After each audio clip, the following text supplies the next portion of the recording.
Inflation cooled again last month. Good news, not by a whole lot. Still, it's the first time we've been below 5% in 2 years, and we'll take it. If you look just at food prices there, the number is now over 7%. It may not feel like it, but that's an improvement. So some companies are not raising their prices. They're using a different tactic. 5 on your side's Keely Arthur joins us now live to explain what that tactic is. A very sneaky tactic, Lena. A little refresher, when we talk about the CPI report, it is looking at how much more the same product or services cost over a period of time. Eggs are a great example. You might have paid $3 last spring. Now you're paying $5 to $6. We all notice that. But now I want to talk about shrinkflation. It's sneakier. However, when you stop for a second, you're going to notice it just about everywhere.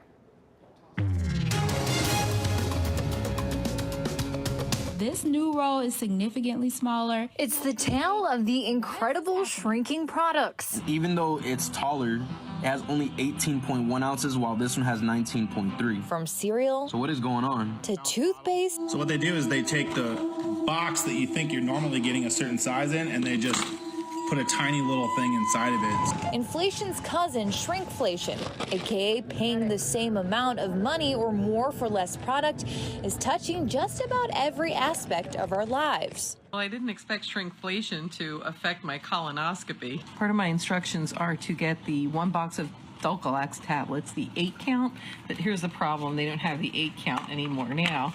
It's a 6 count.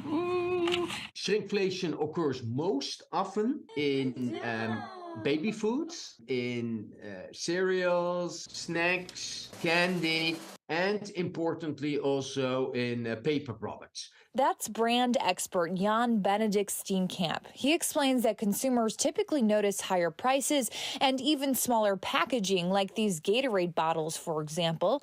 So companies try to be sneakier. They used to put bigger bottles in this box. Often reducing the amount of product, but not the size of the container. Your regular bag of potato chips, do you know how many ounces it is? No, and I love potato chips. And you so buy it a lot, and you don't know how many ounces it is. That is the problem. So how do you notice and even fight shrinkflation? Take note of how much you're paying per unit price. Buy in bulk, which typically tends to have a lower price per unit anyway. Buy store brands and go to another store in person or online. The same product could be cheaper somewhere else. And finally, buy on sale, because some of your favorite products have shrunk. I can only hope the bill shrinks too. So we have inflation, shrinkflation. There's also skimpflation. That's where companies use lower quality ingredients to create their products or skimp on services. For example, you might notice hotels don't offer room service every day now unless you ask.